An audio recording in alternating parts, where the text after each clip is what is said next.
Hoy es un día importantísimo para One Piece en general, para todos los fans, para la obra, incluso para el mismo Eiichiro Oda. Ya que, atención, el creador de la obra, Eiichiro Oda, ha decidido responder 10 preguntas muy importantes sobre One Piece. Alguno puede pensar que estoy hablando de los típicos SBS que suele hacer Oda, que ya sabéis que es como una especie de preguntas y respuestas, pero no, la cosa es que esto es algo diferente, ya que hace poco ha salido el SBS 110 con sus respectivas preguntas y sus cosas y tal, y dentro de la Shonen Jump, revista donde se publica el manga de One Piece, se ha hecho una sección especial para ver estas 10 preguntas que responde Oda. Es decir, es algo completamente diferente, algo completamente aparte, y las preguntas he de decir que son mucho más concretas, mucho más importantes y mucho más todo. De hecho, también aprovecharé para comentaros dos detalles del SBS, que es lo único relevante que he visto. La mitad del SBS pues no importa prácticamente nada, y quitando esos dos detalles que comentaré, todo lo otro da igual. Dentro de las respuestas a estas preguntas que va a responder Eiichiro Oda, vemos que hay cosas curiosas, hay detalles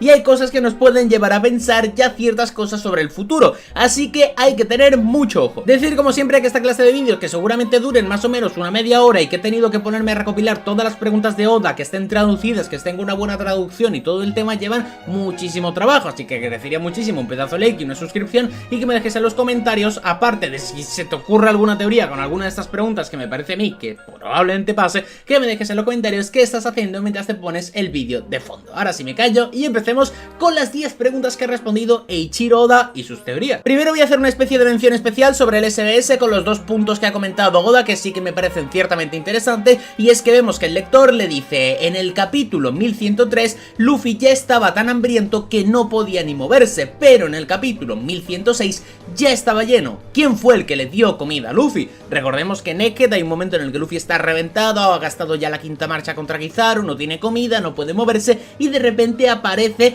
digamos, pues comiendo, ¿no? Aparece ya comiendo, y hubo mucha gente que se preguntaba quién había sido el que le había dado la comida, ya que esto no se había visto en el manga. Bien, pues Oda lo ha respondido, y es que dice: en el capítulo 1103 Luffy comenzó a devorar comida. Cuando gritó "comida", ¿quién fue el que respondió? ¿Fue Sanji o fue Franky, que estaban cerca de él? Kizaru y Sentomaru estaban también allí. Bueno, quien quiera que haya sido, parece que nunca se reveló. Esa acción parece haberse realizado a la velocidad de la luz, tan rápido que ni el ojo humano pudo verlo.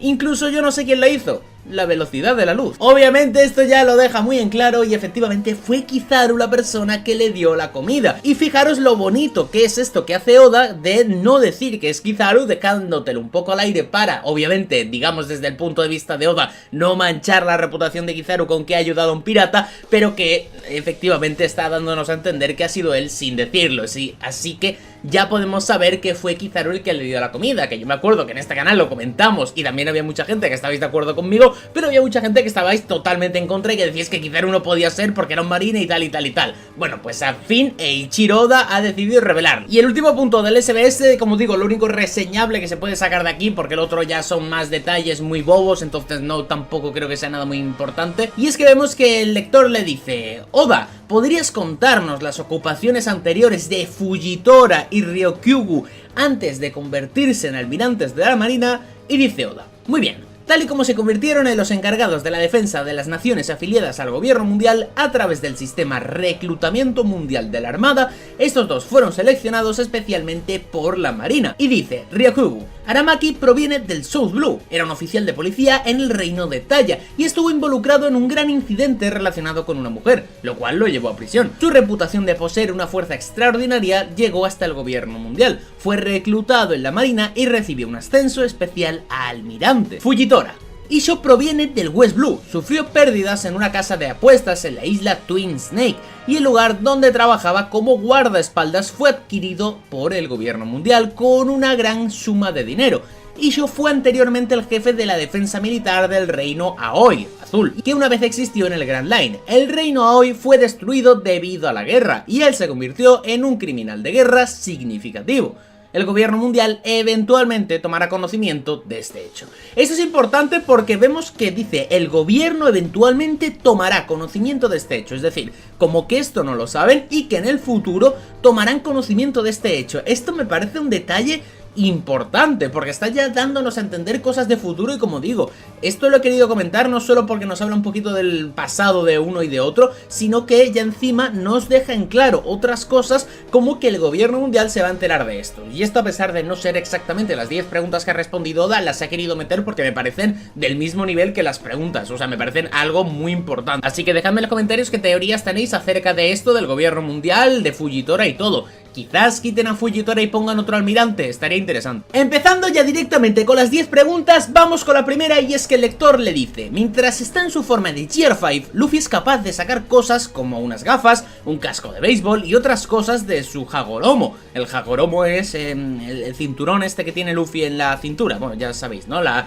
tela esa. Y dice: ¿podría decirme cómo funciona esa habilidad, por favor? A lo cual Oda responde: puede hacerlo porque lo saca de la imaginación de Nika. Y el editor dice: la libertad de pensamiento de Luffy le otorga nuevas armas, una cualidad única que es como un símbolo de la libertad. Esto, bueno, es decir que he revisado varias traducciones y hay veces que dice que lo saca del mundo de la imaginación de Nika, diciendo la palabra mundo. Bueno, ya sabéis esto cómo va, hay mucha gente haciendo teorías de que esto del mundo es algo importante y que el mundo de la imaginación contiene Laugh Tale. Hay que revisar las traducciones, es lo malo de que sea el japonés, que del inglés es fácil traducirlo porque más o menos todos podemos sacar nuestras conclusiones, y el japonés es algo que es también tan difícil de que encontremos gente que sepa japonés bien, perfectamente, y que luego encima se pongan de acuerdo con las palabras, que obviamente es muy complicado saber cuál es la traducción completamente exacta. Así que bueno, yo os lo comento, no sé qué deciros de esto, pero me parece que esto es la típica pregunta que en principio vemos y tampoco va mucho más allá, pero que al final acaba siendo importante, porque no por nada está incluido en esta sección especial de las 10 preguntas de Ichiro. Yendo con la segunda, le preguntan: ahora que Sabo heredó los poderes de la Meranomi, la fruta de Ace, se ha visto que la maneja de una manera impresionante. ¿Eso es porque Sabo hizo algún tipo de entrenamiento especial para poder manejar los poderes de la fruta? Y Oda dice: claro, él entrena a diario. Además, parece que en su proceso de haber recuperado la memoria, recuerda varias cosas. Y el editor dice: también heredó de Ace su técnica característica, el Hiken, solo que el de Sabo es incomparable. Después de todo, el apodo de Entei se lo ha ganado a pulso. Entonces, dando a entender, primero de todo, que Sabo es más fuerte que Ace, que tiene mucho mayor uso de la fruta ya, incluso, o sea, es un prodigio, lo cual, vale, perfecto, me gusta, aunque no dejas en muy buen lugar a Ace, he de decirlo. Y luego algo que rescataría de aquí es que Oda dice: además parece que en su proceso de haber recuperado la memoria, recuerda varias cosas. Me gustaría saber a qué se refiere, me gustaría saber muchísimo a qué se refiere, o sea, ¿qué quieres decir con que recuerda varias cosas? No sé, de verdad, no lo sé, o sea, no sé si es que se enteró de cosas de Ace mientras estaban los revolucionarios y ahora las está aplicando o qué, pero es algo bastante curioso. Quizás todavía haya más cosas de Sabo que nos tengan que revelar, no lo sé. Vamos con el tercer punto y atención a esto. Y es que pregunta el lector: ¿alguna vez han convivido juntos Dragon y Luffy? Y dice Oda: al menos no en la memoria de Luffy. A diferencia de Bartholomew Kuma, Dragon es el líder de la armada revolucionaria, por lo que si se revela el vínculo de padre e hijo que los une, pondría la vida de Luffy en riesgo. Más aún, o sea, no le basta con ser emperador del mar. Esto último, lo de más aún, lo he dicho yo, no lo pone la prueba. Sigue Oda y dice: me pregunto cómo se habrá sentido al separarse de su familia. ¿Qué habrá pasado por su cabeza cuando se encontró a Luffy en Lockdown? Esto de verdad tengo muchas ganas. O sea, a mí este mensaje me ha dado hype porque significa que Oda al menos tiene algo pensado para Dragon, que no va a ser como Kaido, que pensábamos que iba a ser muy importante en el tema del pasado, de todo lo que es el personaje, de que iba a tener un gran desarrollo y se quedó en nada. No, parece que se va a centrar en esto, porque la pregunta de cómo se habrá sentido al separarse de su familia y qué habrá pasado por su cabeza cuando se encontró a Luffy en Lockdown son preguntas que nos deja Oda porque va a responder haciéndolo, porque va a responder en la obra, y creo que va a ser muy interesante verlo. Creo que es un personaje Dragon que puede tener muchos puntos y podemos entender cosas. Ya en el pasado de Kuma, cuando vimos que estaba ahí vigilando también el sitio donde estaba Luffy y vimos que Dragon decía ciertas cosas como que tal, como que era un padre y tal, me parece como que quizás Dragon no es tan malo. Incluso la respuesta de Oda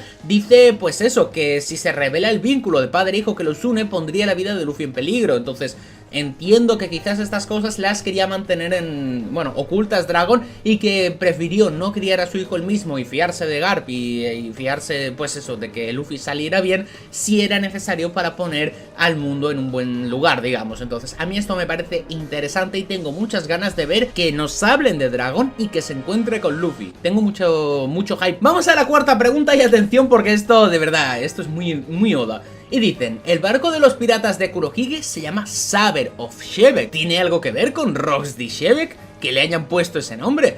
Y dice Oda, Shebeck es el nombre que se le da a un tipo de embarcación, así que puede ser solo una coincidencia, o quizás no. Es que es un sinvergüenza, tú. Y vemos que el editor dice, el barco de Kurohige, el Saber of Shebeck, go. No sé qué quiere decir esto, la verdad, pero lo pone aquí, pone el barco de Kurohige, el Saber of Shebeck, go. No sé, o sea, pone go, que go creo que es 5 en japonés, no sé, no lo estoy entendiendo. Bueno, da igual, lo importante es lo de Oda, o sea, vaya pedazo de sinvergüenza, nos dice, bueno, no, a ver, es que claro, Shebeck es el nombre de un tipo de embarcación, tal, no sé qué, igual es una coincidencia. O no. Vale, a mí ya con el o no me da a entender que efectivamente que es importante. O sea, si Oda no hubiera dicho nada del o no, bueno, pues entiendo que bueno, que lo pensó, que primero puso el de esto y luego se le ocurrió lo de Shebeck y quizás la historia la ordenó de otra manera, que es posible. Pero ya poniéndolo de o quizás no, bueno, pues a mí me parece muy claro que efectivamente hay una relación, sobre todo viendo que estamos hablando de Kurohige, que no es que lo tenga un pirata random, no es que estemos hablando de que Barbarossa tenga el Saber of Shebeck, no, estamos hablando de un señor que es Kurohige, o sea, estamos hablando de un señor que es importante y que parece ser todo lo que vendría a ser Shebeck, pero actualmente. Entonces, a mí me gusta. Quinta pregunta, y es que dice, la técnica de Shanks, llamada Kamusari, con la cual derrotó a Kid de un solo golpe, ¿Roger se la enseñó a Shanks o es solo una imitación? Y Oda dice, Shanks la aprendió observando a Roger cómo la ejecutaba. Entre los mismos piratas de Roger, nadie fue capaz de imitarlo, solo Shanks, por lo que sorprendió el talento que poseía. Esto es una barbaridad muy gorda, la verdad, es una barbaridad muy gorda. Y vemos que el editor dice, un ataque similar al del rey de los piratas logrado gracias a su talento innato. Incluso Kid, quien derrotó a un Yonkou, cayó abatido sin poder haber reaccionado. Esto parece un poco simple, pero ya nos habla de que Shanks no es que sea fuerte porque entrene mucho y tal, sino que es una persona que ya tiene gran talento. Entonces, para mí, viendo lo de Figarland Garling y todo, me da a entender que efectivamente es hijo suyo, que es hijo de Figarland Garling y que todo este talento que hablan de aquí efectivamente viene de por ahí, porque Figarland Garling es un gran guerrero y tiene gran habilidad con la espada. De hecho, ya vemos que porta una espada para pelear. Entonces, esto para mí confirma muchas cosas y confirma justamente eso, que yo también pensaba que Shanks era un personaje que era muy poderoso, pero por una razón muy simple, y es que yo pensaba que era poderoso porque lo entrenó Roger y tal, y que había ganado gran poder entrenando entrenando muchísimo. Entonces, bueno, pues parece ser que no solo eso, sino que también había gran talento. Interesante. Bueno, y sobre todo el hecho de que nadie en toda la tripulación de Roger pudo imitarlo, ni siquiera Rayleigh, o sea, nadie pudo hacer ese ataque. Es una barbaridad. Y de hecho, ahora que caigo, vemos que dicen, por lo que les sorprendió el talento que poseía. Entonces, dar a entender que esta técnica Shanks la hizo mientras estaba con la tripulación, estaba con el resto de la tripulación, o sea, lo hizo muy joven. Claro, eso es una barbaridad muy gorda. Bueno, estamos hablando de un Yonkou, ¿no? Pero quizás el poder de Shanks es mayor de lo que imaginábamos. Pasamos con la siguiente, y es que el lector dice, ¿podría explicarme por favor cómo funciona el sistema de recompensas de Cross Guild? Que ya sabéis que Cross Guild decidió poner recompensas a los marines a través de diferentes rangos de estrellas, coronas y todo esto. Y bueno, pues básicamente enseñó un poquito cómo funcionaba, digamos, todo este ranking. En vez de poner recompensas a los piratas, las puso a los marines, que a mí personalmente es de las cosas que me parecen de lo mejor que ha hecho Oda en mucho tiempo en One Piece. A mí de verdad me parece un cambio de juego total y me gusta. Y vemos que primero nos explica un poquito cómo funciona el tema de las coronas, de las estrellas y todo el tema. Y Oda nos empieza a explicar cómo funciona todo el tema de los rangos dentro de la marina y cómo se pone en Cross Guild. Vemos que desde tenientes para debajo van 10 millones de berries. De comandantes y menores van 100 millones de berries.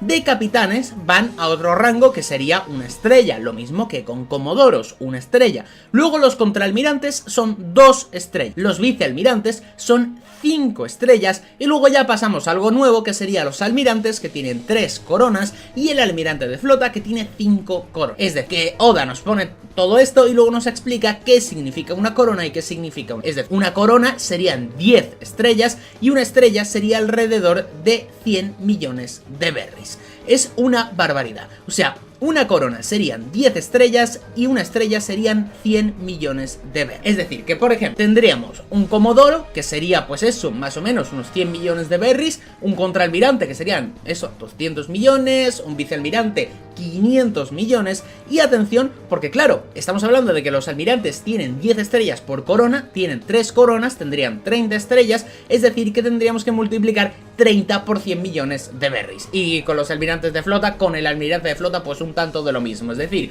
que estamos todo el mundo mal de la cabeza porque los almirantes tienen 3.000 millones y el almirante de flota tiene 5.000 millones. Es una locura, pero me gusta que lo haya explicado de manera más sencilla. Además, el editor añade una cosa interesante, y es que dice: para la marina esto representa un completo caos, ya que las personas que se supone que deben proteger podrían en cualquier momento amenazar con sus vidas. En el caso de marines famosos, como pueden ser Garp y Koby, la recompensa puede ser mayor a la habitual. Debido a eso, sus vidas se encuentran en un constante peligro. Por eso digo que me parece de lo mejor que ha hecho Oda en mucho tiempo en One Piece. O sea, no solo me parece eso de cambiar el juego, sino el hecho de que ahora los marines van a estar protegiendo a los ciudadanos, o van a estar ahí en medio, digamos, en medio de una misión importante o haciendo cualquier cosa, y en cualquier momento un ciudadano se puede girar y lo puede apuñalar solo por el dinero, solo por estar más tranquilo económicamente por la crisis que esté azotando a su propio país o tal. De hecho, ya vimos que se supone que al menos algo así pasó con T-Bone. Yo no sé si esto será así, si T-Bone estará vivo, o sea, es el típico personaje que Oda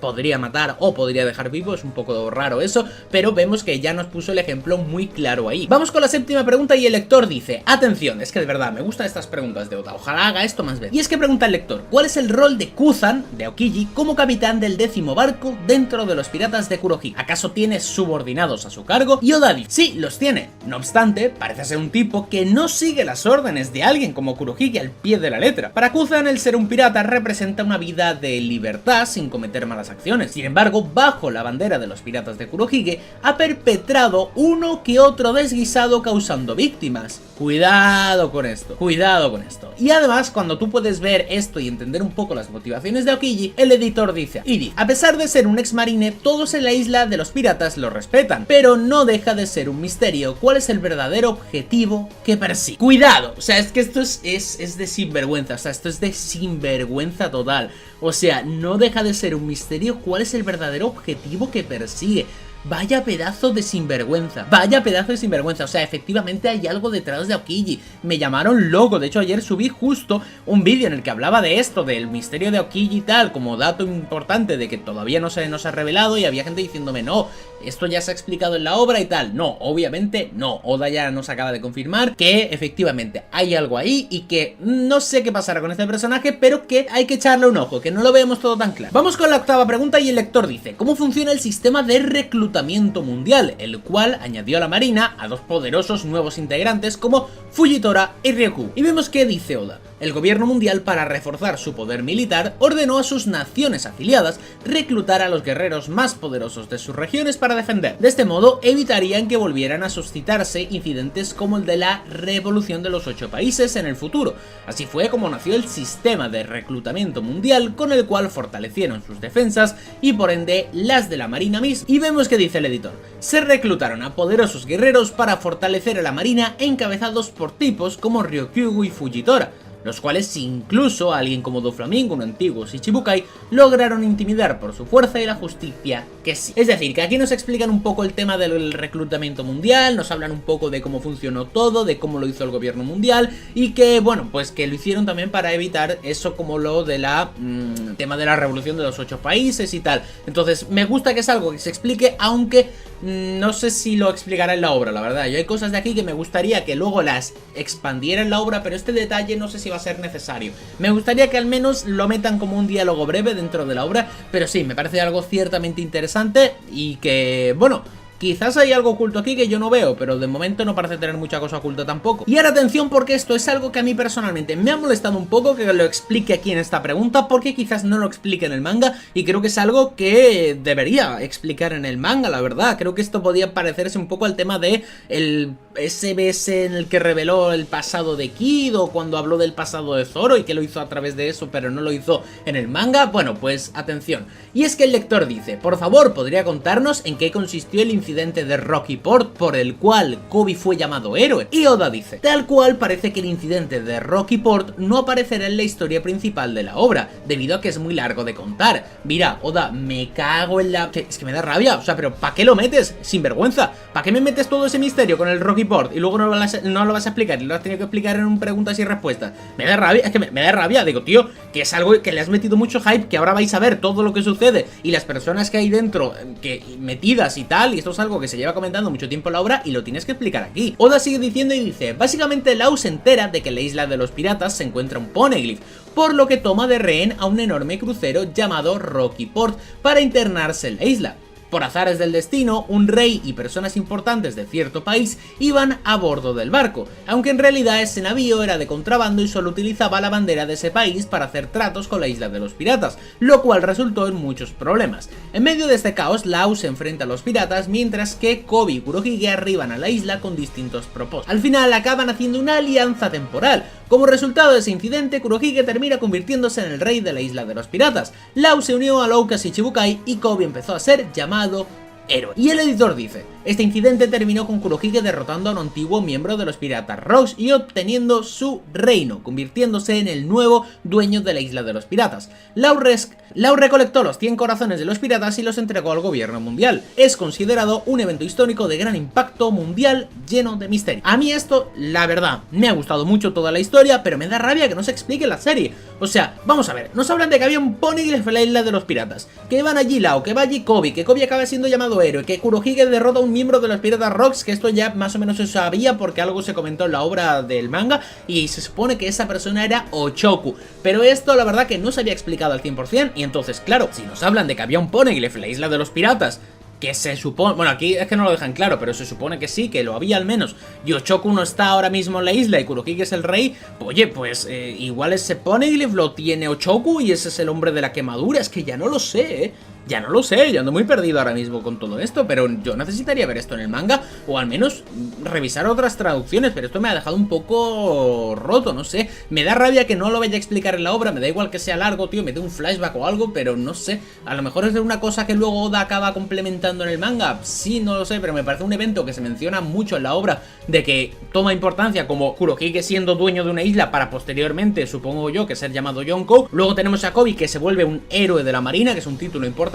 Y luego tenemos a Lau, que roba los corazones de 100 piratas para volverse Shichibukai. O sea, es un evento canónico muy importante para cada uno de estos personajes y no lo va a meter en el manga. Y yo, que haya un lector que tenga que leerse esto para enterarse de todo, pues me da un poco de rabia, la verdad. Yo personalmente me da igual leerlo aquí porque estoy muy informado de todo, porque estoy muy enterado, porque tengo el canal, pero si no, tener que ponerme a ver esto, no sé, es un poco raro. Y atención, porque vamos con la 10ª y última pregunta, y el lector dice: durante el incidente de God Valley, sabemos que Garland Sei lideró la defensa en contra de los piratas, pero ¿es tan fuerte como se dice? ¿Cuál es su habilidad para pelear? Y Oda dice: vaya que es fuerte. Existen muy buenas razones para justificar su fuerza. Esto ya de verdad me ha puesto un poquito... Bueno, me ha entrado ahí una cosa por la espalda muy buena, la verdad. Y el editor dice: siendo uno de los Kami no Kishidan, que son los caballeros de Dios, el grupo ese que está bajo las órdenes del gobierno mundial y tal, y continúa diciendo: Garland Sei combatió con piratas legendarios. ¿Cuál será el secreto de este Tenryubito de fuerza extraordinaria? Ahora que ha alcanzado el rango de Gorosei, será interesante estar atentos a los próximos movimientos que haga este personaje. O sea, ya no solo nos acaban de confirmar que Garland, que es muy importante,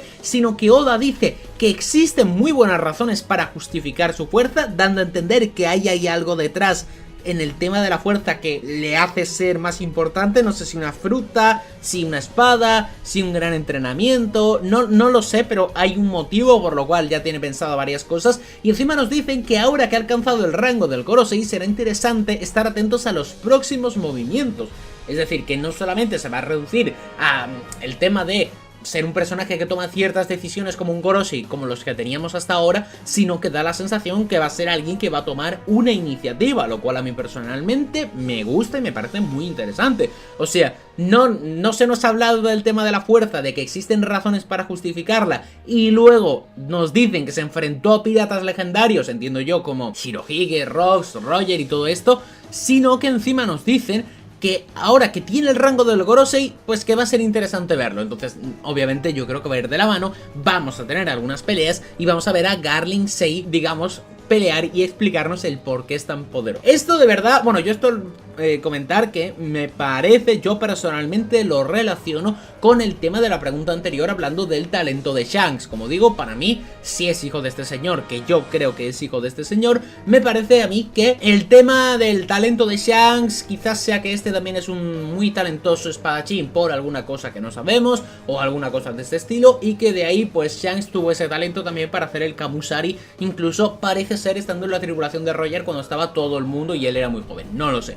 Pero he de decir que me parece maravilloso, maravilloso. Y es que estas 10 preguntas que ha respondido Oda, sumado al tema de las dos de estas del SBS y tal, me parece muy bien, me parece muy bien, y me gustaría a mí que esto se haga aunque sea una vez al año y que responda cosas, porque a mí hay cosas que me parece bien que responda, como el tema de lo de Dragon, el tema de cosas de Kurohige como lo de Shebek, el tema de lo de Kizaru, vale, ok, son cosas que me parece interesante porque hay cosas que no necesitas poner en el manga de manera explícita o algo así, sobre todo si lo quieres más o menos dejar claro, y hay cosas que quieres responder para generar hype a futuro y me parece bien, pero hay cosas como lo del incidente de Rocky Port que me da un poco de rabia que no lo vayas a incluir en la obra y lo metas aquí. No sé si esto no existiera, lo meterías en el manga de alguna manera o te lo saltarías, pero bueno, me parece un contenido adicional que es espectacular, me parece espectacular, y de hecho yo personalmente pido, por favor, si alguien que tenga contacto con Oda o algo así ve el vídeo, por favor, haced esto una vez al año, responden 10 preguntas, creo que está bien. Si lo hicierais cada 6 meses ya sería muy loco y mejor, pero bueno, una vez al año está bien. Y la verdad que a mí personalmente me ha gustado, la verdad. Yo tenía mis dudas de si hacer vídeo de esto y tal, pero bueno, cuando empecé a leerlas dije, bueno, me parece un tema que puede ser importante porque no solo se pueden responder las preguntas, sino que encima te puedo aportar alguna teoría, y seguramente tú que estás viendo el vídeo se te haya pasado alguna cosa por la cabeza, porque te conozco, seguramente hayas dicho, no, pues en esta pregunta yo he relacionado esto y me da esta teoría, o yo pienso esto. Bueno, pues a mí eso me gusta, me parece interesante, o sea que si me lo quieres dejar en los comentarios te lo agradecería muchísimo, porque a mí todas estas cosas me gusta muchísimo tenerlas en la mente, me gusta muchísimo estar informado de todo y tener diferentes opiniones, ya sabéis que os leo siempre en los comentarios. Así que bueno, pues esto serían las 10 preguntas de Oda sumado a las 2 importantes del SBS, así que ya sabes que si te ha gustado el vídeo le puedes dejar un pedazo de like, suscribirte al canal para más y nos vemos en el siguiente.